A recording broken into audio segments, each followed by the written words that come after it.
Hello everyone and welcome back to my channel, and in this short video I will tell you that how you can easily edit or remove your Facebook bio. That's quite simple, interesting and easy, so make sure to watch the video till end so you don't make a single mistake. So I am on my iPhone. You can follow the exact same steps if you are on a computer or a Android mobile. So let's get started. So first of all, open up the Facebook application,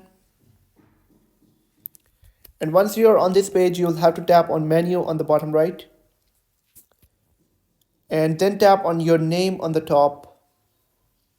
Now it will take you to your profile and you can easily check your bio right here, but if you want to edit your bio you will have to tap on pencil icon on the top right corner next to the magnifier and then scroll down, and right here just under your cover photo you'll find an option of bio, and just next to bio you'll find an option of edit.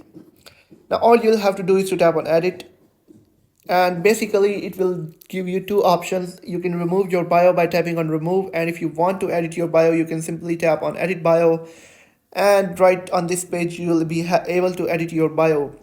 So I hope you have found the video helpful. If you have found the video helpful, make sure to like the video and hit that subscribe button, and if you have any questions about the video